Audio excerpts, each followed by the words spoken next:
But the CPI had asked for complete independence, and this was moved by Maulana Hasrat Mohani and Swami Kumarananda on behalf of the Communist Party of India. It wasn't accepted then. It was accepted only in 1929 finally when the Purna Swaraj slogan came. Since then onwards, the communists have been in the forefront, demanding the agenda of the national movement, freedom struggle, to shift in favor of the people. What is required, and we still maintain that, is not merely political independence from the British, but it is the economic independence also for every Indian, which means that increasingly we'll have to move towards a socialist order. This struggle continued all through. The huge sacrifices that were made by the communists.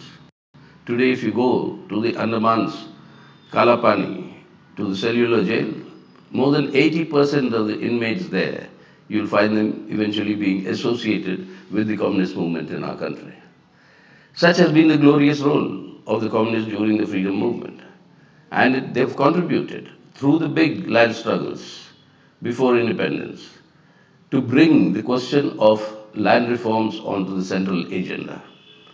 The communists mobilized the oppressed sections of rural India while the ruling classes were seeking to mobilize the oppressing sections to be their allies in an independent India.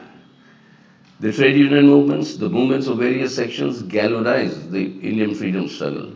And that is why all the 9 Navaratnas who formed the CPIM and were members of the first Politburo were all arrested by the British and spent time in jail in our struggle for independence.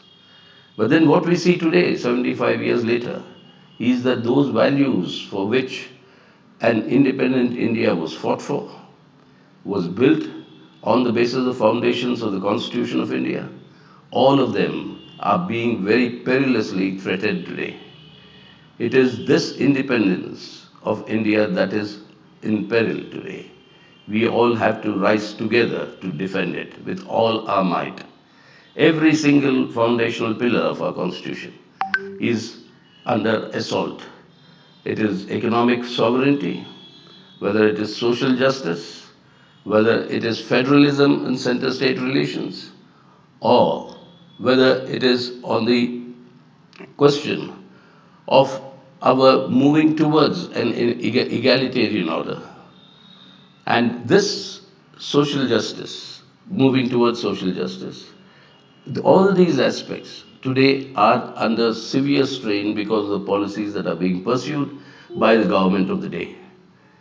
And along with this, every single institution under the Constitution, every single independent institution, beginning from the Parliament, you're seeing how members of Parliament are suspended by the whim and fancy of the government. You're seeing how the judiciary is still not listening to cases challenging the validity of many of the laws, like the Citizenship Amendment Act or the abrogation of Article 370, or on the question of electoral bonds. All of them are lying pending for years now. And you've seen the manner in which the Election Commission is increasingly working in favor of the ruling dispensation. And of course, the ED and the CBI have become the handmaidens or the political fronts of the ruling party in power. This is mounting a severe assault on the democratic rights and civil liberties of our people. Any dissent against this government is treated as anti-national. The number of UAPA cases, the number of sedition cases have all grown in an exponential manner. When the conviction rate remains a mere 2%, it is this process of keeping people in jail for years without even framing a charge sheet, like it is happening with the Bhima Koregaon case convicts, so-called convicts, detainees on trumped-up charges, but no charge sheet yet. So these sort of attacks on civil liberties and democratic rights are actually destroying the foundations of our civil society.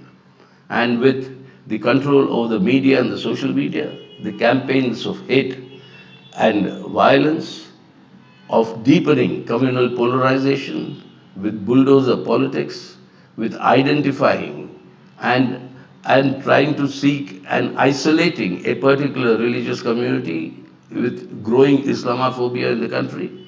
This is actually destroying the very social fabric which built India, which brought India its freedom, and all this is under danger today. This has to be defended. This has to be safeguarded. We have to save India today in order to change India for the better for all our people.